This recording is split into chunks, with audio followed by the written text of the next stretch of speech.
Welcome into the Phoenix Sports Podcast presented by the DraftKings Sportsbook app, America's top-rated sportsbook app. Don't forget to hit that like button, subscribe wherever you get your podcasts, and leave us a 5-star review. I'm Chierstin. She's Makayla. We've got Sean DePaz behind the computer screen. He'll join us in a little bit, but happy Friday, everybody. We're remote because we got a new studio that we're in the process of setting up. Heck yeah. I'm so excited. New studio, new everything, new office space. It's going to be so lit. I'm so excited for everyone to see it. Work has looked a little different. We've been semi-professional movers this whole week. It's been interesting. Sure also, shout out to Burrito Express for fueling our move this week. Their burritos are bomb. Banging. So grateful to be partners with them because I'm a big time taco burrito person in general. And as soon as I saw that we were going to start working with them, I know the Sun Devils work a lot more with them, but like I was so thrilled. They're delicious. They're so good. There's not even words that can describe how much I love their burritos. Their breakfast supreme is my go-to. I know Sean loves it. I was so happy. It was the best day of my life when they brought burritos into the office while we were moving because I was tired. As you all well know, I don't like it when my heart rate gets above 80. And I can definitely say my heart rate like peaked at probably like 120 while we were moving, and I was not happy about it. So Burrito Express saved my life, came in clutch, and I'm super happy that we are partnering with them because mwah, delicioso. I know some of our Sun Devil crew is going to be out there at their Tempe location tomorrow as well with Daniel Nagata signing autographs. He's bringing some of his teammates that include Ladarius Henderson, Elijah Badger, Omar Norman Lott. So, Mateo Ortiz as well. So we're going to be thrilled to be out there for, I think this is like our kind of like our first event with them. Go get your autographs, go get to hang out some ASU football players as well as some of our Sun Devil crew. What's better than that? Woo! See you there. See you at Burrito Express on Saturday, tomorrow. It's almost the weekend. Oh my God, it's the weekend. That's the fun part about this show. We have arrived. Every time we do the show, it's like the weekend is freaking here. We made it, baby. Just want to take a second to say hello to some of our peeps in the chat. We appreciate you joining us. Hi, Ty, Chris, Charles Woodall Pike, Isaiah, Elizabeth. Daniel. Thank you so much for joining us. We definitely appreciate you. We have a fun show as well today. I'm really excited to get into it. What do you say? Should we do it? We should do it. Our first segment being Say What? Say what? Our response to something that other people say that makes us say what? Say what? Say what now? All right. So Chierstin, this is the biggest say what I've ever had. I am ready to go on the warpath with a torch and a pitchfork because I am so upset about this. I don't take it personally, but I do find it interesting just to kind of take a look at what some other media members are saying about the Cardinals and their expectations. So I just found it interesting. It was something that I couldn't just forget about. And that being the Ringer published their predictions on how every NFL offense and defense will rank this season. So they have Arizona as the 17th offense and 31st ranked defense, which 31st means second to last. So they have written, as far as the offense goes, that the Cardinals have finished 13th, 19th, and 15th respectively in offensive efficiency, Why should we expect something different this year? They go on to cite Hopkins' 6-game suspension, Murray's stats without him last year, saying that he essentially turned into a mix of Sam Darnold and Andy Dalton without him, which is highly offensive. And then I'm sorry, that is egregious. they cap it That off is by so saying rude. Murray is talented enough to go off and put the team on his back, but given how comical the Cardinals offseason was between the extensions for Kingsbury and Keim, along with the homework clause fiasco for Murray, the more likely scenario is that this thing gets ugly. So, Chierstin, what did we ever do to the Ringer? Like, the Ringer just woke up and chose violence against the Arizona Cardinals. I am like so confused about there are all these comments I feel like are so off base. Like, there is definitely some merit to certain aspects of their argument, but I feel like this is just another example of national media oversight. Like, it is so easy to look at the Cardinals on paper and just write them off, but if you really follow this team and you paying attention to what they're doing, it's not that simple, and they're actually a lot better than what the Ringer is giving them credit for. But once again, I'm just going to chalk this up to national media being dickheads when it comes to anything Arizona related, because I just don't agree. I'm sorry, I don't agree with a lot of what they said.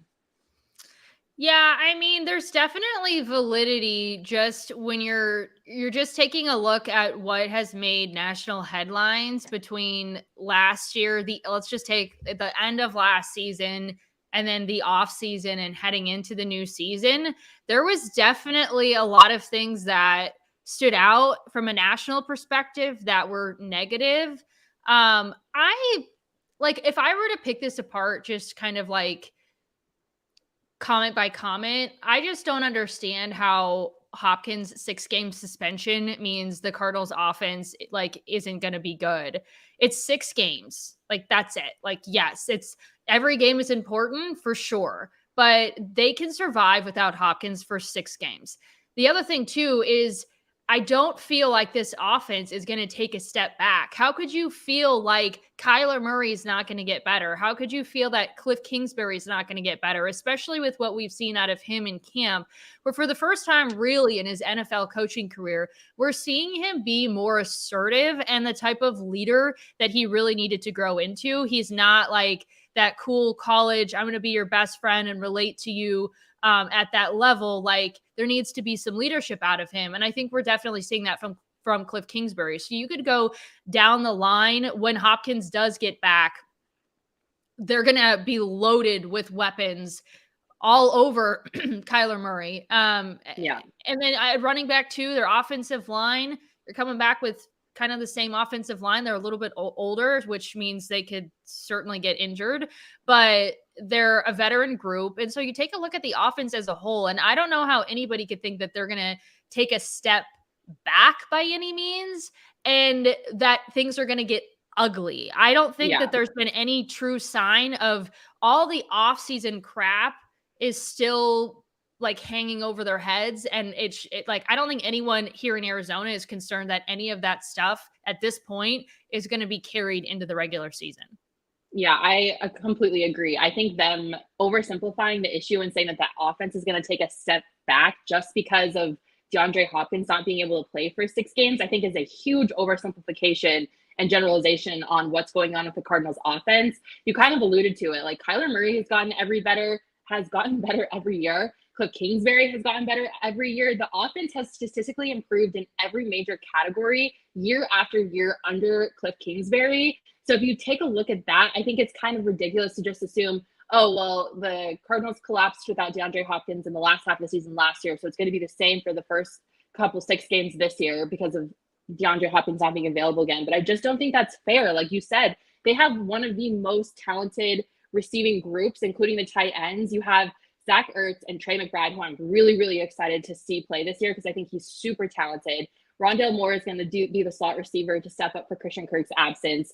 AJ Green is AJ Green, but they also didn't mention anywhere in there that the Cardinals picked up Hollywood Brown. And I think Hollywood Brown is a key piece, a key feature in this offense. Obviously, they spent their first-round draft pick on trading for him, and the connection that he has with Kyler after playing with Kyler in college, and this like the camaraderie that they have, and from seeing what we've seen from those two in camp, they look dynamic. Like, they look like a great wide receiver quarterback combo. And I just don't think it's fair to assume the world is revolving around DeAndre Hopkins and the Cardinals offense is suddenly going to fall apart because D-Hop isn't there. Is D-Hop a huge part of that offense? Of course. But I think that what the Cardinals have and the receivers that they have and the tight ends that they have, James Conner being the short run ball guy, like they're going to be able to generate a lot of offense. This is going to be a very high powered offense.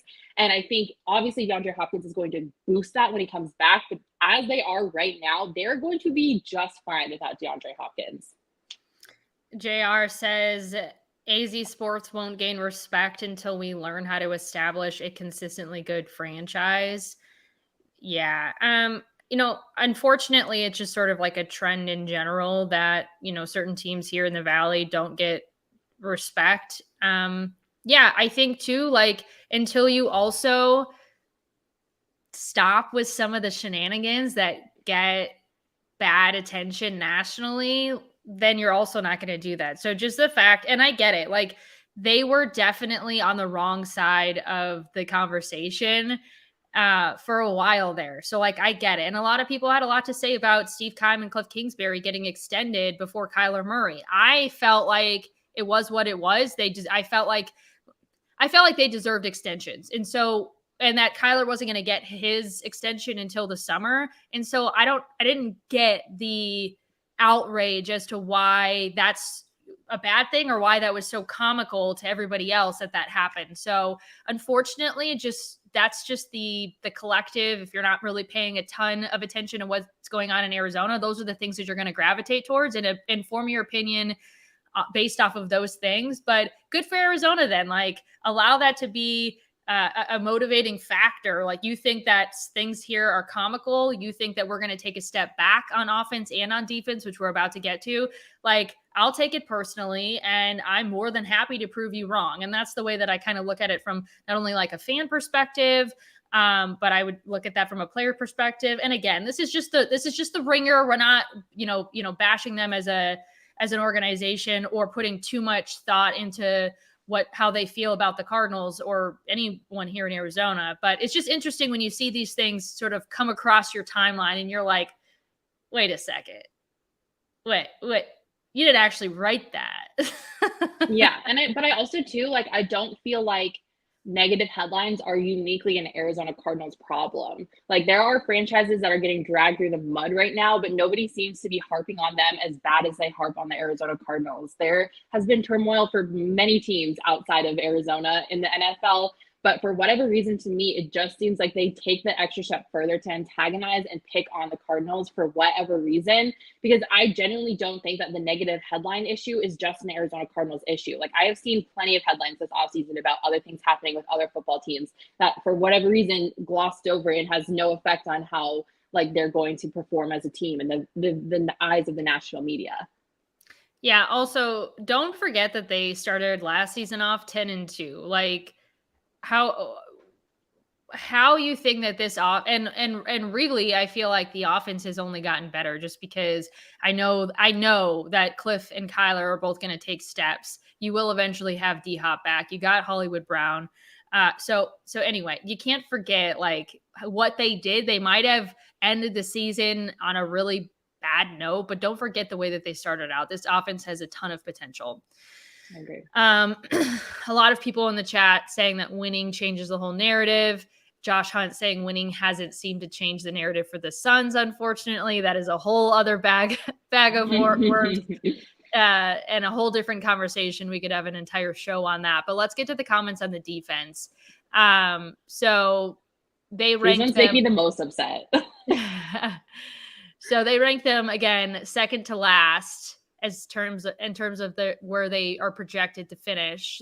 They say the Cardinals defense has kept the team afloat at times throughout the last 2 years and has outperformed the offense. But 2022 could be ugly. Again, there's that ugly word that they seem to like want to attach to the Arizona Cardinals.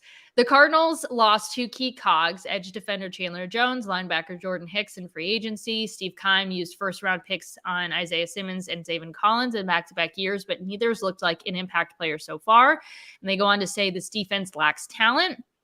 If Joseph can coach this group to a top 10 ranking again, he should be in the conversation as one of the NFL's brightest defensive minds. A more likely scenario is that the Cardinals defense takes a big step back in 2022. So I'm reading from the article. I didn't read the whole, like all of their thoughts, but again, there they go, thinking that the defense is going to take a big step back as well. Although they do give Vance Joseph praise, and Vance Joseph certainly deserves it. He's done a lot for this team, was in conversation for a head coaching job in the offseason as well. So VJ, we praise you. We know that he's the right guy to be the defensive coordinator, but does he have the personnel? The ringer doesn't think they do. I have so many thoughts. I have so much rage boiling within me. First of all, we all know where I'm from. We all know my experience with Vance Joseph as a head coach. I'm a little jaded when it comes to that. So for me to give Vance Joseph praise takes a lot, but it is deserved. And he is genuinely one of the best defensive coordinators in the NFL, hands down, bar none. So I'm glad that they at least gave him credit. But they said, quote, the defense lacks talent. And that is so offensive. That is just rude. They've got J.J. Watt, Marcus Golden, Buda Baker, Jalen Thompson, Byron Murphy Jr. That's like half of the defense, and those players are all extremely, extremely talented. Obviously, the secondary is another conversation that we can have. That is a very worrisome conversation. But to say that the defense lacks talent is insulting. Those are 5 or 6 players I just named that are extremely talented individuals and that I trust to be leaders on this defense. And look, is the defense going to take a step back from last year? Probably. They lost those 2 key players in Jordan Hicks and Chandler Jones, which I do not agree with. I think they should have kept both of those players here. David Collins is a complete wild card, and Isaiah Simmons, we haven't really seen a lot from yet, so we don't really know what to expect. But to rank them 31st, there is no shot in hell this team has a bottom 5 defense. There are teams in the NFL that can't even operate as an organization, and you're going to look me in the eyes and you're going to tell me that the Arizona Cardinals have a bottom 5 defense? Get out of here. That is so off base and completely unrealistic. I'm sorry, but I'm not buying it. Like, that is just bull poopy, as Chierstin would say. First off, I wouldn't say that. But it's close to something that I would say. Yeah, I definitely agree with you. Here's the thing. The Cardinals, I'm hoping, are still going to sign a corner. And I think that's the biggest glaring glaring thing on this defense right now. There's still time, though. Get yourself a corner. I thought it was interesting. I don't think it put a very good taste in people's mouths today when Kliff Kingsbury said that Antonio Hamilton is surpassing Marco Wilson, surpassing Marco Wilson as the number 2 corner next to Byron. I think everyone is like, first off, we had higher expectations for Marco Wilson heading into this year. He was expected to be that number 2 guy, but also like we need another name in there at minimum for depth purposes. So I get it. Like, that is a very worrisome group, and you could certainly make your case for what the pass rush is going to look like, especially without Chandler Jones. I think it's going to be by committee this year, but it gives guys an opportunity to step up. Like,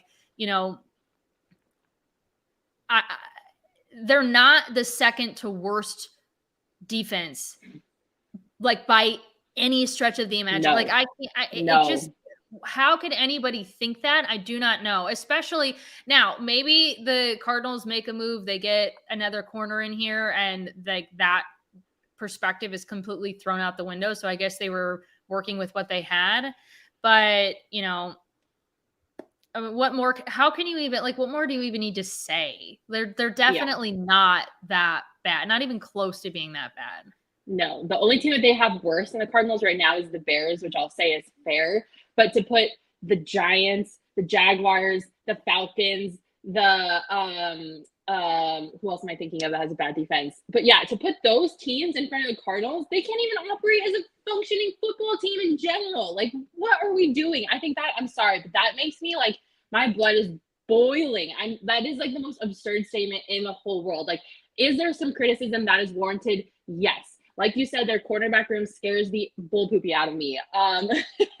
There are some major glaring concerns, but I think if anything, the criticism that is most fairly deserved is the criticism about what they did or didn't do in the offseason. They sat on their hands and they did not bring in hardly anybody notable at all, actually. And that is where I think the criticism should be placed, especially considering that they knew their secondary was going to be an issue and JC Jackson was sitting right there, which makes me so mad. But they still have $17 million roughly in cap space available, which, again, I know you said that they're probably going to bring in a cornerback later, maybe next week. Hopefully, fingers crossed, they're going to use that cap space to bring in a cornerback because that's what they need.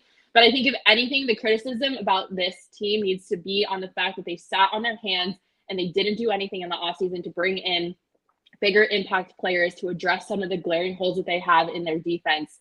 And hopefully they'll address that coming soon.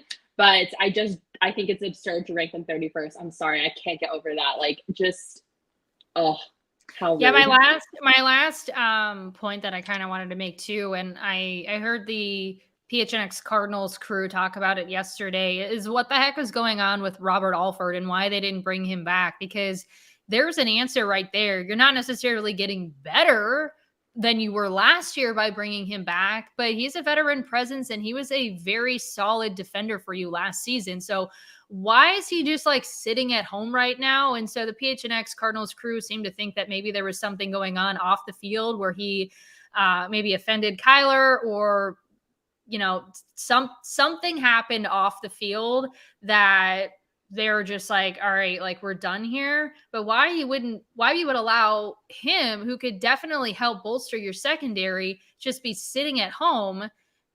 That doesn't make a whole lot of sense to me. But I don't know. You just have to trust that Steve Keim has something up his sleeve, and that hopefully they're going to bring somebody in. I mean, they have to help with that secondary, but that's a situation. I do think it's very interesting that Robert Alford is just kind of sitting at home working out and posting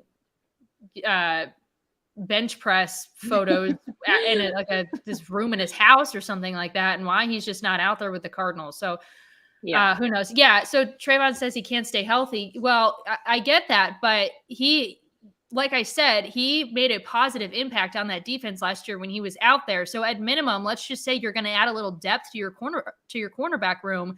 Why is he just sitting at home? Like, okay, he made, and Johnny pointed this out, I think he only made about $900,000 last year. He made like less than $1 million. So it's not like he's like this super pricey guy that's demanding a ton of money and he isn't worth,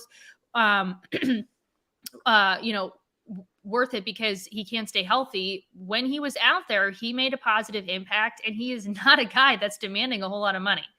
So I don't understand it. It's like one of the off-season mysteries.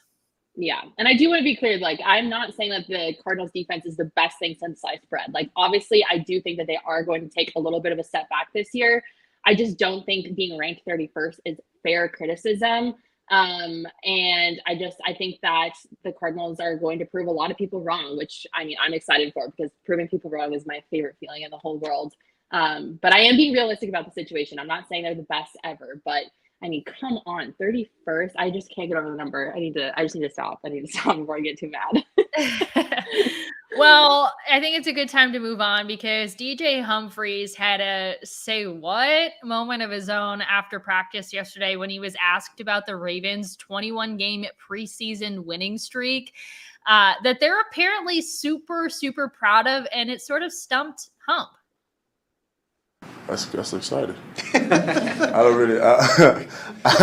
That's a new fact for me. I don't watch much TV, so I miss a lot of the, like, I'm a big Netflix and Amazon Prime guy, so I miss a lot of the, like. I didn't know that. That's pretty cool, man. No, I don't know. No. I mean, knowing how everyone kind of approaches the preseason, is that one of the most bizarre winning streaks around? I mean, that's a tough one. You got to stump me with that one. I'm not gonna lie. I don't really even know how to feel about that. It's exciting and strange all at the same time. I mean, it's winners win. I guess you're trying to win. I would be like, I would go back to the locker room and be like, yo, did you hear that the Ravens are like raving about this 21-game preseason winning streak? Like, that's embarrassing. Let's end it. Yeah, absolutely. I would have if I was Hump, I would have meandered my way back into the locker room as he slowly shuffles him and like, guys, we gotta do something. We gotta make sure the Cardinals we gotta end the Ravens win streak because we're not having this. But yeah, that was fun. I love Hump. Hump is one of my favorite players on the team. Best person, best personality. I don't want the Ravens to be able to take pride in anything, even if it is just the preseason. So I hope. Chierstin, what did the Ravens ever do? What did the Ravens ever do to me? I forget you're a Browns girly. Oh Sorry. my goodness. Sorry. I forgot. Yeah.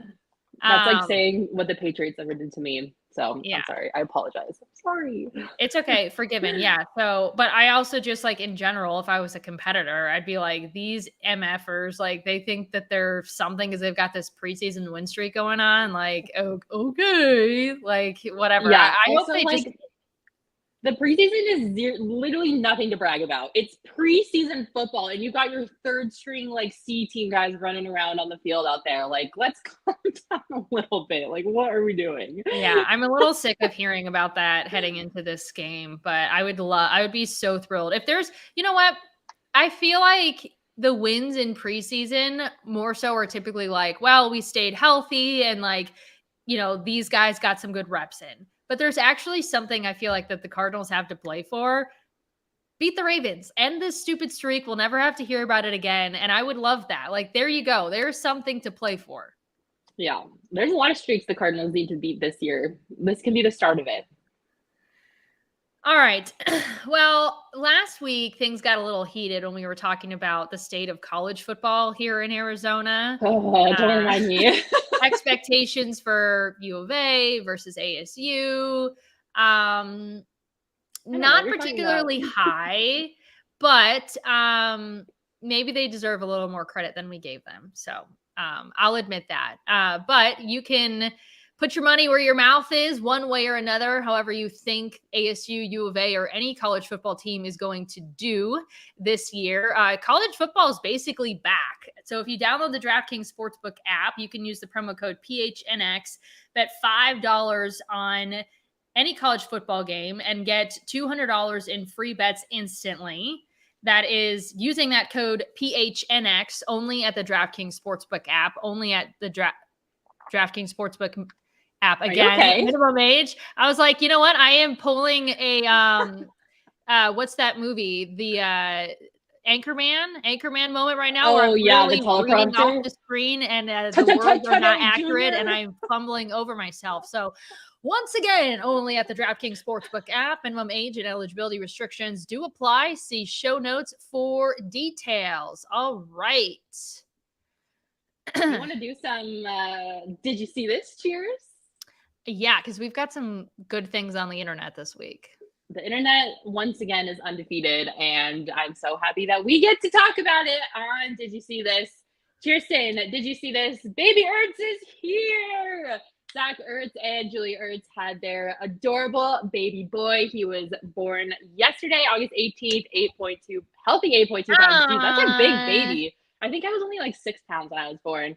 And they named him the cutest name I think I might have ever heard, Madden Matthew Ertz, obviously named after the one and only Joe Madden. And this baby, I will say, is actually cute. I am terrified of babies. I am terrified of children, but this one is not so bad. So congrats to Zach and Julie Ertz. Let me make a little note on it. It's John Madden, not Joe Madden. Easy to get it confused, but yeah, the cutest thing in the world. I love that name. I don't know what the relation is there, if there's like how deep it goes or whatever, like what the inspiration was for that, but cutest baby ever. Love the name. And I think Kliff Kingsbury had a kind of a funny comment as well when he was asked about it. Yeah, so Kliff went up to talk to the media after Zach already had his baby, and he let everybody know at his press conference that he had texted Zach Ertz to congratulate him, and he said that kid has got a standing scholarship to whatever NAIA school I'm coaching at in 18 years. I love self-deprecating humor, and if I can say anything about Kliff Kingsbury, it's that he is really good at being self-deprecating. So love that relationship. love that he's so supportive of his players, and I just thought it was so funny. There's nobody better at self-deprecating jokes than Kliff Kingsbury. Nobody better. I've always Yes. respected his ability to do that. Yes, if anyone can make fun of themselves, it's Kliff. So congrats again to Zach and Julie Ertz on your beautiful baby boy. We're so happy for you. You know what else I'm happy about, Chierstin? What? Major League Baseball debuts have a special place in my heart because obviously we all know I love baseball. And as a fan of both the minor leagues and the major leagues, I know how much work it takes to get to the major leagues and how much minor league players sacrifice in their careers. And so whenever a minor league player gets called up, it's always the coolest thing in the world. And that is what happened to Stone Garrett 3 days ago now. He had spent 8 years in minor league baseball, and he finally got the call. Where you at? I'm at home. Where you at? Are you in bed? No, I'm in the living room. Can't see me? Where's mom at? She in bed. She put my insurance somewhere. Can you ask her? Can you go get it real quick? Yeah. Where's the car? You got the insurance car? We got the insurance car. I'm lying. You know why I'm calling you? Why? I'm going to San Francisco tomorrow. I'm going to the big leagues.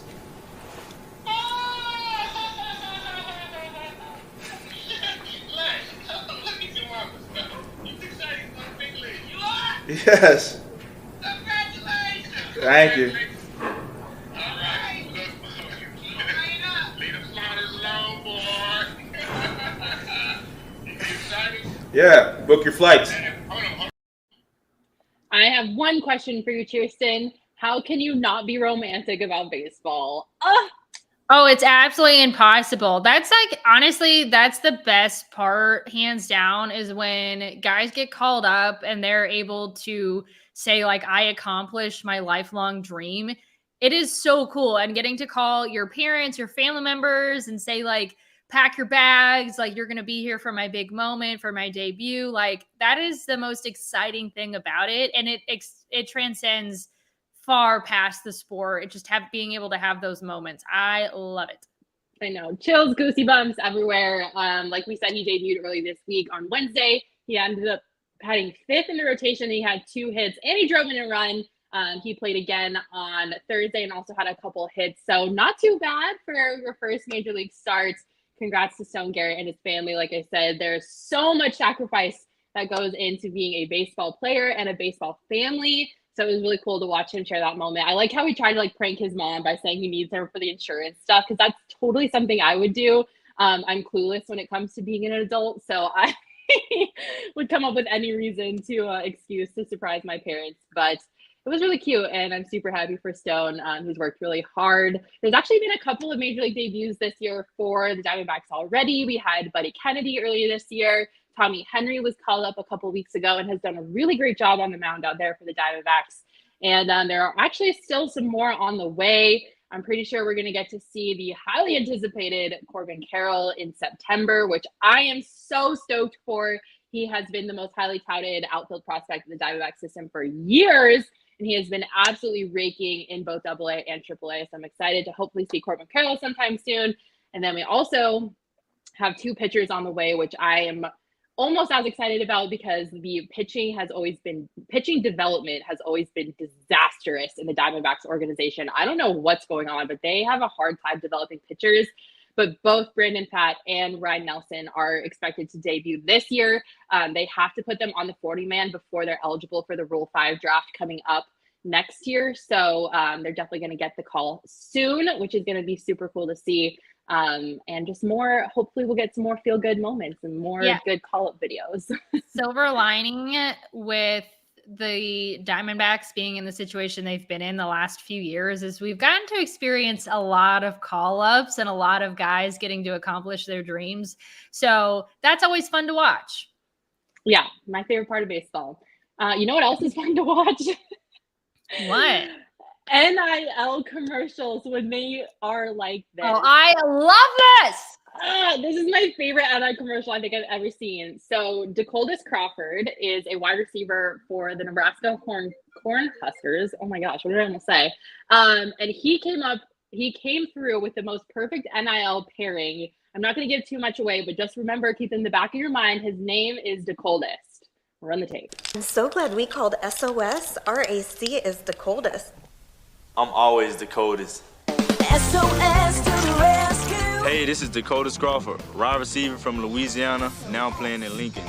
When your AC isn't the coldest, you call SOS Heating and Cooling. Their techs don't make commissions, so they give you an honest opinion, fair pricing, and longer warranties than the competition guaranteed. Take it from the coldest. We will keep you cool this summer.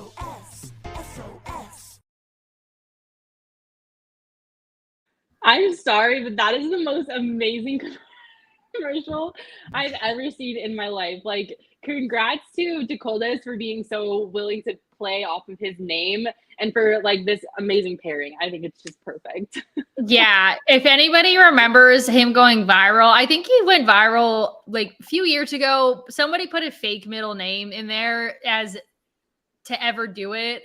So it was Decoldest to, or something like that, Decoldest to ever do it or something like that. And he went viral for that. Yeah. And it was like, that part was not real, but his first name was very much real. And so I kind of remember seeing that, like researching it years ago to see if like that was seriously his first name, and it was, and then kind of forgot about it. And then now a few years later to see him pop back up with probably like the best NIL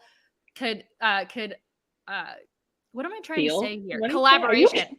Okay. Well, we're doing this from home and I'm getting calls in on my computer and I keep looking at it and I'm like, but anyway, to see him come up with like the best NIL collaboration that I feel like I've ever seen is amazing. And if he's able to have a good sense of humor about his first name, that makes it all the better. Yeah. What's even better, I know Jose in the comments said pay the man. They did a study on the campaign, and the social media ad alone has already generated $105,000 worth of revenue for this company. And what I love about this story too is the owner of the heating and cooling company originally said that he was never going to get in the NIL deal world, but because of how perfect his name was, he just had to do it. And they're already thinking of a winter heating concept, which I can't wait to see. I'm sure it's actually going to be hilarious. But Chierstin, I've got to know, if you were an athlete in the NIL age, what would be something that would be the perfect NIL deal for you? I don't know. I just feel like if somebody could just hook me up with some outdoors gear, I will live in a tent. Like I'll do like a whole experiment. Like we'll do 30 days in the woods with your camping gear and I'll test it out and like show everybody that it works.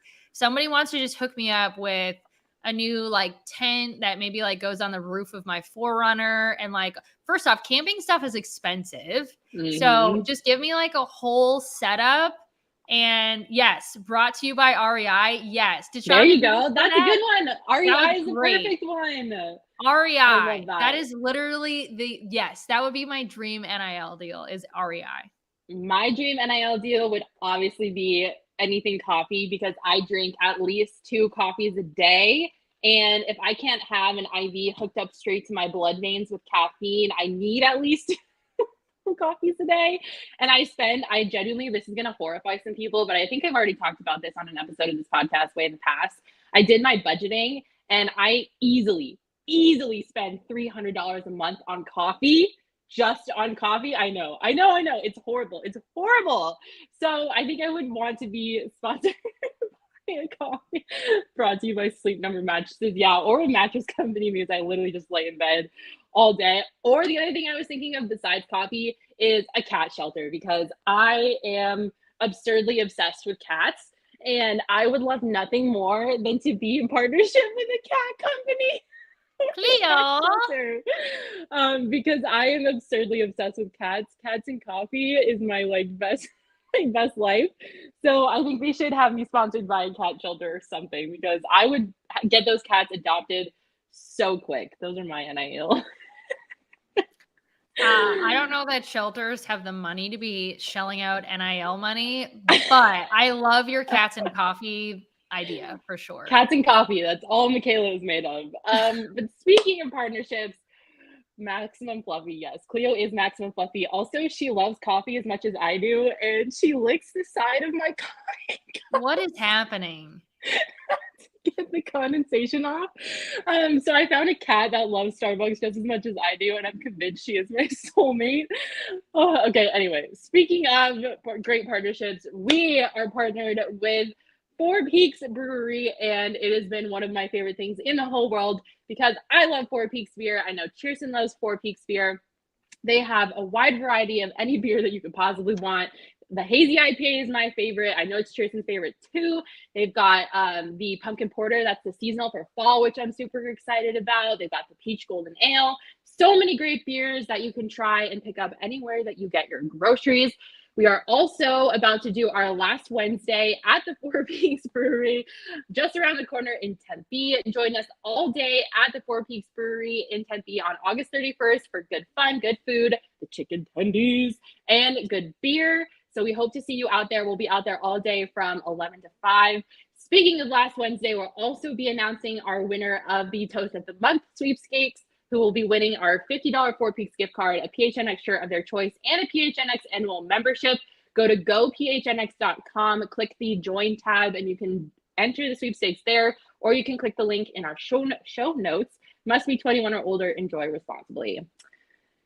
Oh my God. All right. Everyone is loving my cat. It just brings me so much joy. I'm so distracted by the comments. I appreciate the look inside your life with your cats and coffee. I do. I'm having the hardest time concentrating from home today. Like there's too many things going on. My brain is like everywhere. I'm ready to get back into our new studio and I can't wait for everybody to see it as well. I know. Yeah, me too. Well, before you short out, let's just do one more thing because we have to talk about this here, Sam. I am mind-boggled, bedoozled, bamboozled, all over the place with what is happening with Tom Brady right now. Obviously, we all know he hasn't reported to training camp, any camp at all. Nobody can tell us where he is. He has basically disappeared off the face of the planet. Bruce Arians doesn't know where he is. Nobody knows where he is. We are confused. We don't know what's going on. And a theory has been floated around on the internet. I want to give out a shout out to my friend Kendall Venezuela, who kind of did a whole video breakdown on this on TikTok, that Tom Brady is actually a contestant on The Masked Singer. And I actually kind of buy into this. Like, I have gone down this rabbit hole of believing that Tom Brady is on The Masked Singer right now. I mean, we've seen athletes do it in the past. Antonio Brown did it, which, like, don't ever use Antonio Brown for a model for anything in life. But anyways, Gronk did it. So I kind of am bought into this, Chierstin. It kind of checks out. What do you think?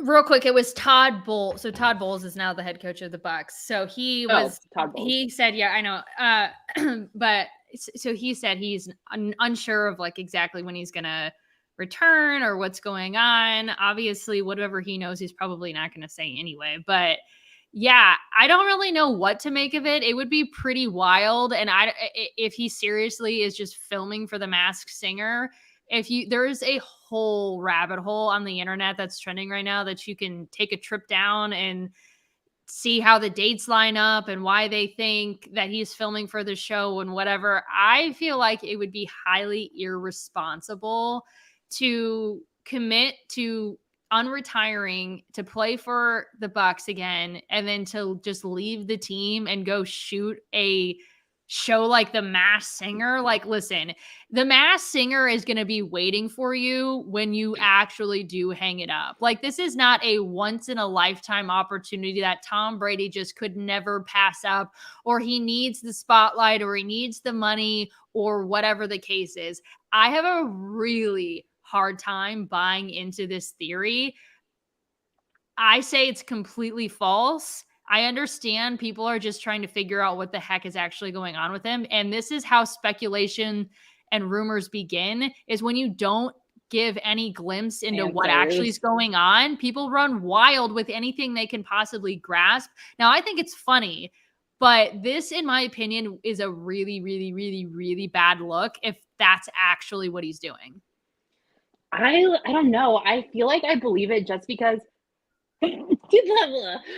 Whoa. Woo, okay, I'm fine. I believe it because I think Tom Brady. Okay, if you guys don't know, I hate Tom Brady. Tom Brady has terrorized me for years and years and years, sharing the AFC with my favorite team. And so I'm the biggest Tom Brady hater. I have fully drinking the haterade on this situation. So I think Tom Brady is an egotistical, like over self-inflated, just like big head type of person. And I wouldn't put it past him to be like, I'm good enough at this whole football thing. I've got so many Super Bowl rings. I already know the playbook in and out. Like, let's just go have fun and go on The Masked Singer so that more people can give me attention. And I don't know. For whatever reason, when I pictured Tom Brady in a Masked Singer suit, costume, whatever it is, I can totally see it happening. And I wouldn't put it past him to do something like this, because I just think that he's egotistical and he thinks that he has already reached a level of greatness with football and he doesn't need to be at camp. And why not? Just live while you're young. Let's have a great time. So yeah, I wouldn't put it past him. I can kind of see it happening. And I wouldn't be shocked if the season comes out and we see Tom Brady's head under one of those scary ass costumes that they have designed for that show.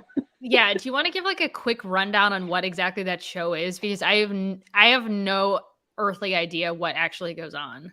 Okay, so it's genuinely the corniest television show I've ever seen, and I am a reality TV show fiend. Like, if I am doing anything while lying in bed, it's watching reality TV and drinking coffees. So it's this concept where they get like a bunch of celebrities to come and perform every week a song that they choose, and the judges, there's 3 of them, they have to try to figure out who the Masked Singer is, who each one is. And every week, one of them gets eliminated. And when they get eliminated, then it's like revealed who the singer is.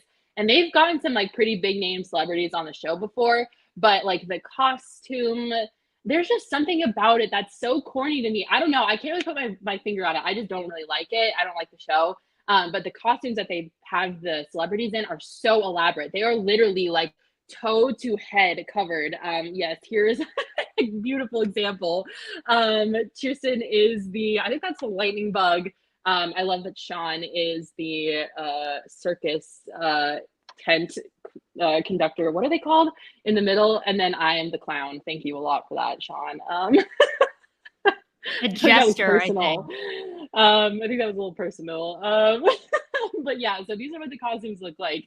And it's just this whole production thing. And the singing is usually really bad. I think the best singer that's ever been on it is T-Pain, because T-Pain got to sing without auto-tune, and he's actually a brilliant singer.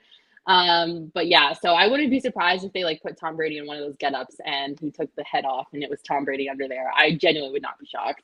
So I will say, Todd Bowles said that the departure was planned long before training camp, which a lot. So like, that's another one of the reasons why people are like, okay, well, that makes sense. Like, he knew that the show was coming. He knew that the taping was coming. Maybe he knew, like, even when he was retired, that he had committed to it. And we decided to unretire. It was on the table. Like, hey, I already made this prior commitment. I don't want to go back on it. You know, the contract signed or whatever the case is. And so they were like, okay, understood. We'll let you go do that. Like, we don't necessarily need you in training camp anyway. You're not going to play in the preseason, and we know you're going to be ready to go week 1. So it was worth it for them to kind of make that agreement. And like, also would understand why not only could nobody talk about it, but Todd Bowles is just really legitimately not worried about it. Like, I don't know what's going on. You know, obviously he's not going to say this, but like, dude's filming a show. He'll be back when he's back. I can't even say anything, like, not worried about it. And that's why, you know, whatever. But I don't know. Maybe there is some freaking truth to it. I don't know. It's just weird. And how does that make, how would that make your teammates feel too, where nobody knows where you're at when you're like, I mean, I guess he said he was going to be back. So by a certain time. So like, obviously I get that, but like, Tom's not working in practice. You know, your receivers aren't getting the reps maybe they were hoping to have. I don't know what. Maybe it means absolutely nothing and nobody gives a crap and they just know he's going to be back and nobody feels like they're going to miss anything. I just think the whole thing is really, really bizarre. Yeah, it is a very bizarre thing. The way that the dates line up is really weird. And after Tom Brady pulled up Brett Favre 2.0 and did the whole retire, unretire thing, which I was not shocked by at all because, again, egotistical, anything was on the table. And like you said, maybe he agreed to do this when he retired and couldn't back out of it when he unretired. And so now he's just stuck in the contract, and they're like, all right, well, we guess we'll make assurances for it, and you can go do whatever you want to do on The Masked Singer. But I wouldn't be shocked. I genuinely would not be shocked, Chierstin. Like, if this show airs and he pops out, I'm going to say I freaking, like, knew it, because this is totally something he would pull. And I think if he was in a costume, they would absolutely, like, do anything that they could to give him the most ridiculous costume out of all the ones that they have. Oh, it's a frog. Okay, Sean got mad that I called myself a jester, and it's a frog. I don't know if that's better. I think that's actually kind of worse. I don't know how I feel about that. Those things are terrifying. They're I'm sorry, creepy. Get that oh off. my That's God. creepy. that is creepy. nightmare fuel and a half. So No those freaking were thank people in you. costume on the actual show. That's what that looks like. That's weird. Yeah. That's weird. Yeah, bizarre. Chris says but Chris says it's Tom Brady. His teammates don't care. That's probably what it is. I would assume. I mean, the dude can, as long as it doesn't affect week 1 and anything after that. I mean, I don't think anybody actually cares, but interesting. Interesting. This show has been interesting. Chierstin couldn't speak. My cat was licking my coffee cup. I love it. Oh my gosh. This is a great show. You guys make this show awesome. You know what else is great? Freaking OGs are great. And I'm about to go take like 8 and take a nap in my bed that I hope will get sponsored one day. Shout out to our friends at OGs. We want to give you some free stuff. You can enter our free Flavoring Life sweepstakes. One winner will receive 3 bags of OGs, including orange creamsicle and tropical flavors, an OGs hat, a PHNX shirt of your choice, and a PHNX annual membership. Sign up at gophnx.com. Again, you can go to our website, click the join tab, and enter the sweepstakes there, or you can click our show notes for details. Make sure you check out OGs online at ogsbrands.com and on their Instagram at ogsbrands. You can also find their products at your local dispensary. I can't recommend the orange creamsicle stevia 10 milligram option enough. It is my favorite. You can also pick up their seasonal pina colada flavor, the creamy coconut, and the pineapple. Mwah. But you must be 21 years or older to purchase. I know a lot of our PHNX crew, as well as some OGs peeps, will be out at Maya in Old Town Scottsdale tomorrow as well for a pool party. So if you guys are planning on heading out to that, would love to hang with you. I know I was going to say they know how to party. We all know how to party. So it's always fun girl. when the next crew goes out. Going to be a good time. It is going to be a good time. Just like our show was a good time. You guys, thank you so much for watching, for commenting along. We love it when you watch the show and you comment along with us. It honestly makes our day. If you want to make our day even more, head on over to Apple Podcasts, subscribe to our podcast, leave us a 5-star review. It genuinely helps us so much. You don't have any idea how much that helps. Like our YouTube video, subscribe on YouTube, head over to gophnx.com and become a member. We're a family, a weird dysfunctional family that loves cats and REI, and we want you to join our family. Sign up for a membership. You can get your first month for only 50 cents, or if you sign up for an annual membership, you'll get a free t-shirt from the PHNX locker. We also have a members only Discord, which is super fun. That thing is lit 24/7. We talk about sports. We got our Madden League going on. There's so much cool things about being a PHNX member that you don't want to miss out on, so sign up. Chierstin, you have any fun plans this weekend? Not yet. I'm gonna maybe like sleep. Okay, that sounds good. We need to sleep. We need a good rest. That's fun for me. We're gonna help move into the new office and get that thing going. So I'm so excited for you guys to see it. Thank you again so much for tuning into the show. Chierstin, I hope you have a great weekend. Back at ya. Have a great weekend, everyone. We'll see you next week at 12:30 on Friday. Bye.